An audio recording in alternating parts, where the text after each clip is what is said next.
contractor scams and how to avoid them. Welcome back to the Andrea Giovino Show, and today Toby's going to tell us all about contractor scams from his own experience. Okay. So, as a general contractor and being in the home improvement industry for almost 30 years at this point, one of the big things and the big problems that we see is homeowners don't know how to pre-screen the contractors that they're hiring.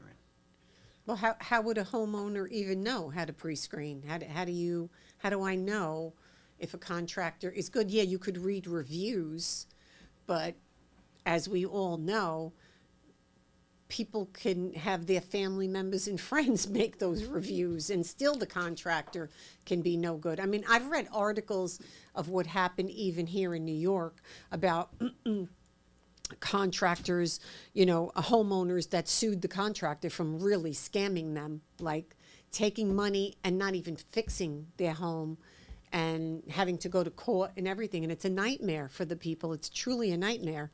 So one of the first things you said was reviews. I'll explain to you in terms of how to analyze the reviews and how to determine that these are legitimate reviews. And in this day and age, we also have to worry about AI-generated reviews. I'm going to use my company as the example. I'm not going to try to solicit my company or even mention the name of my company, but I'm going to use it as the example. We're a 5-star A-rated general contracting company. If you researched my company name, it has 5-star reviews on Google that go back more than a decade. Mm-hmm. So that's one way you could determine that these aren't newly AI-generated reviews, is you look at how old and how long these reviews are and the consistency of them and the wording of them. If the same person is writing the reviews, you might be able to tell that based on how the reviews are worded. Okay. If it's different people, they're generally going to have completely different dialogue of how they're complimenting the company, so on and so forth.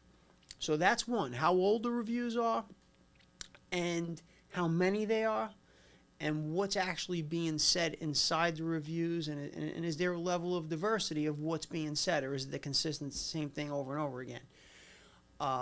So that's one. So we'll just use Google as that first example. Two, what other places outside of Google are there reviews? With my company, it's Google, it's Home Advisor, it's Angie's List. So on Home Advisor, we have all 5-star ratings from every customer that we've worked for. On Angie's List, we're A-rated with the Super Service Award. And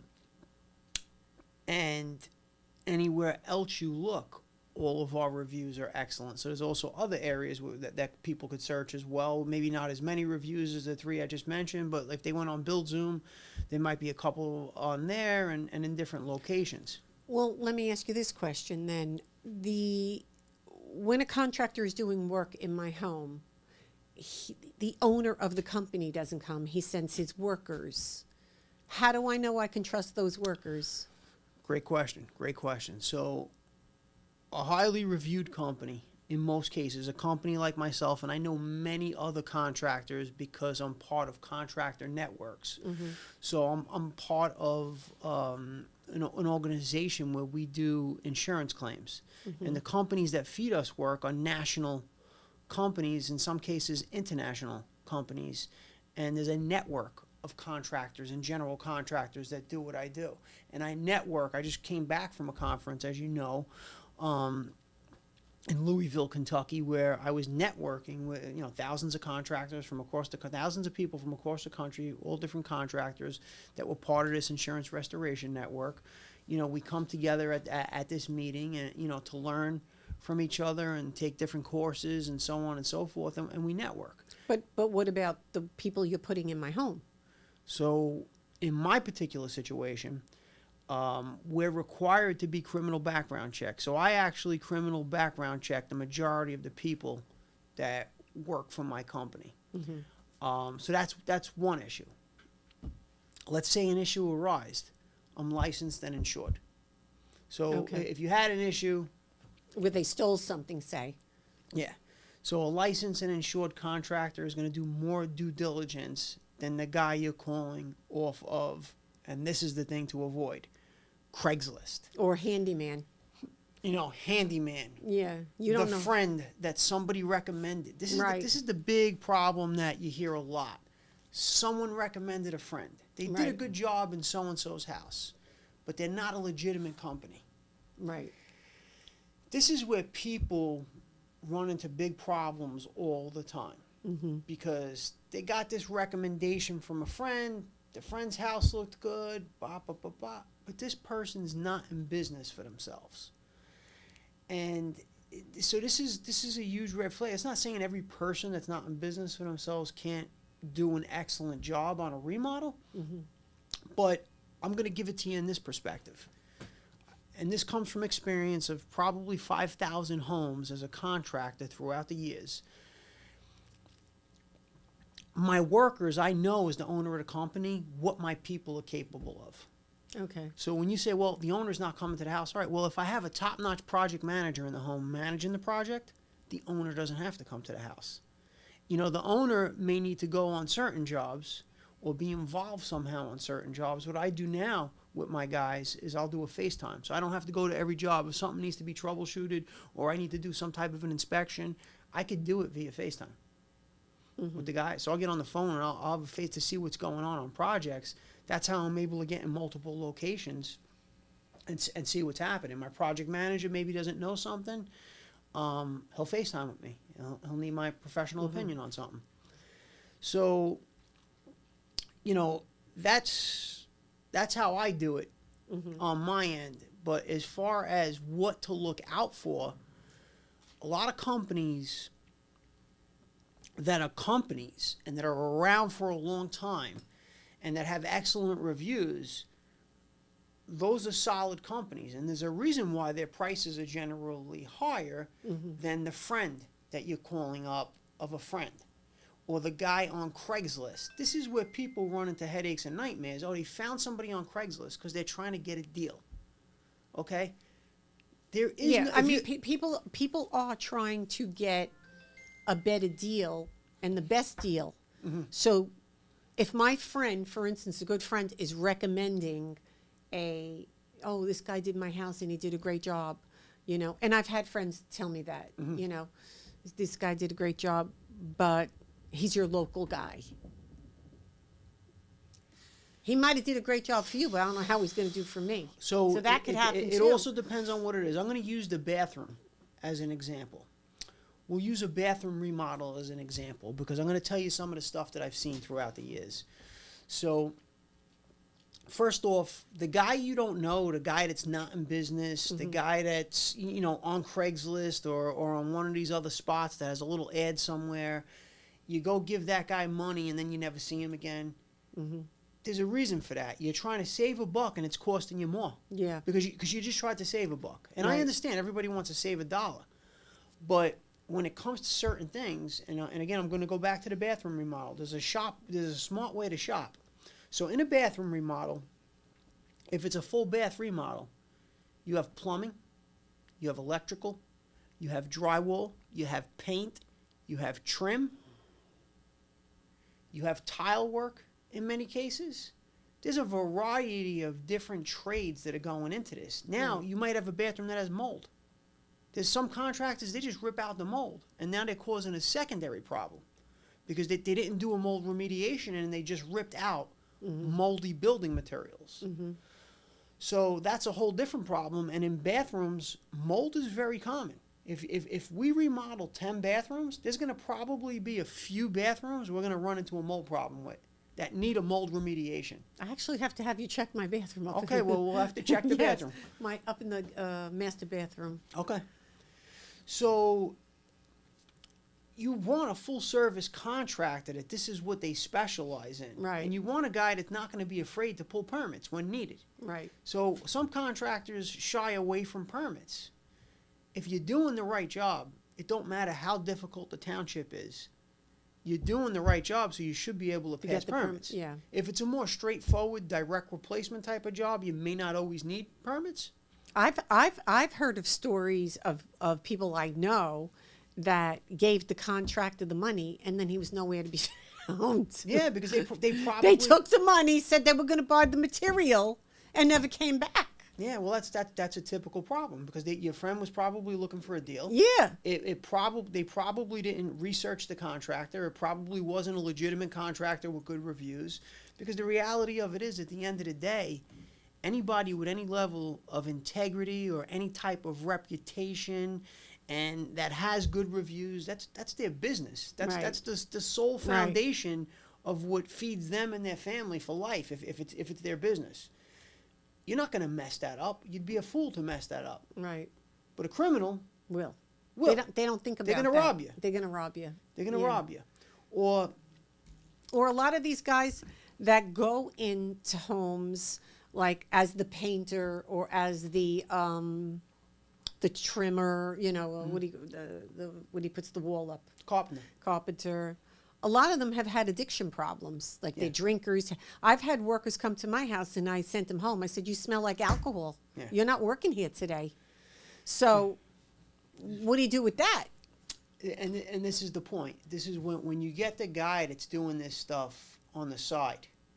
This is your friend Louise just ran into this problem in another country. Oh my God! So she hired a family member to remodel a house. Yeah. And it ended up taking months. No. It never got done. Now we're going into over a year. Over a year. Just laxy, not getting the job done, getting a nervous breakdown over it. It was supposed to be done in a matter of 6 weeks, and it went into over a year. And sometimes people get lucky. Sometimes it's worse to have family. Sometimes people get lucky. They get a cheap guy. They get a good deal.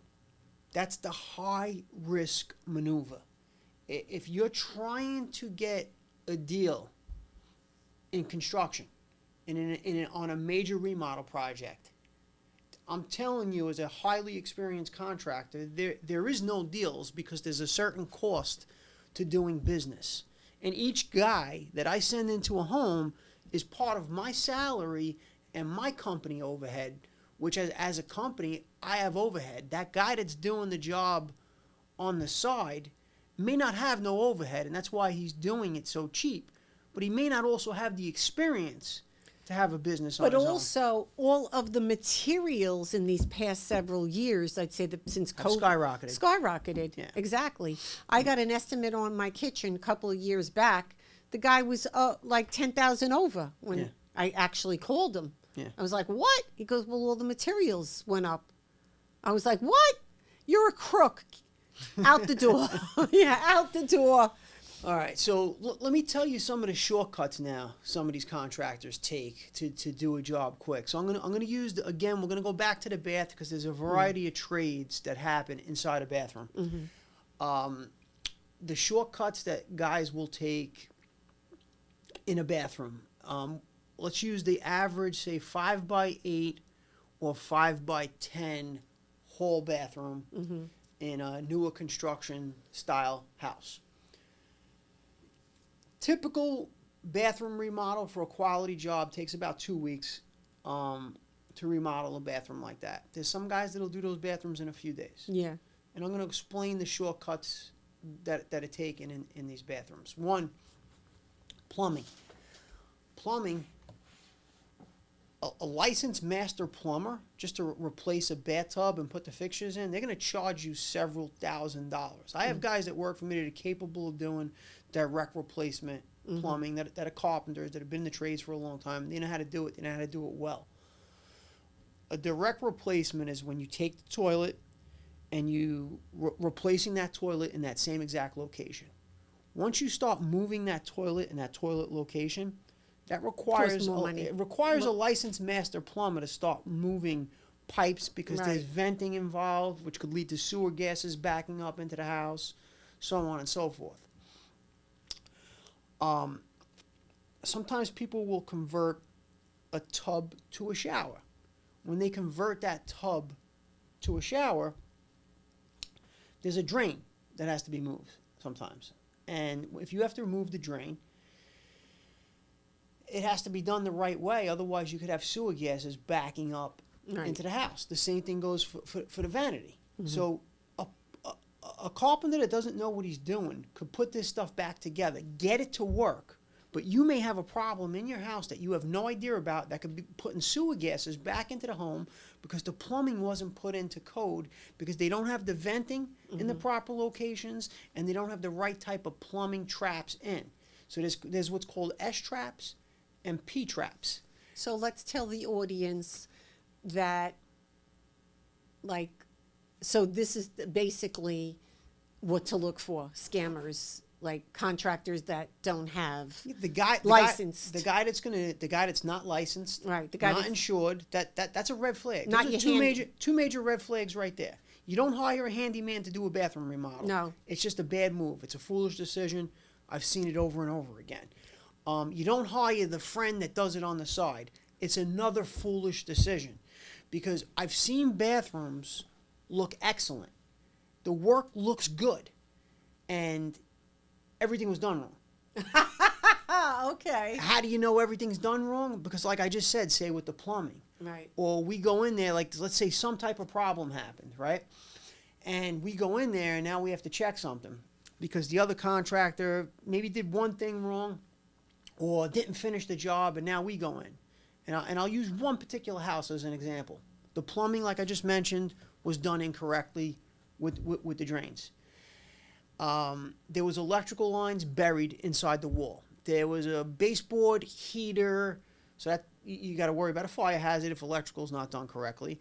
There was a baseboard heater, I believe, that was hooked up with the wrong piping going to it because the piping gets real hot. If you don't have the right type of piping, which a lot of guys use PEX these days, there's different type of PEX for extremely hot water situations. So the basis is hiring a licensed, experienced, great reviews, read the reviews, contractor. That's going to take the proper amount of time.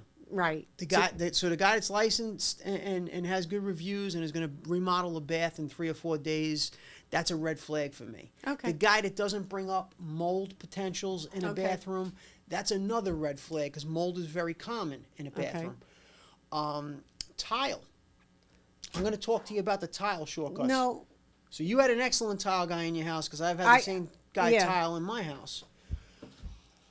So with tile, there's a lot of shortcuts guys take with tile where the job when it's complete would look excellent. If it's a shortcut job, you can still make it look excellent. How long that tile is going to last is the $1 million question. It may only last a year to a few years if it wasn't properly installed.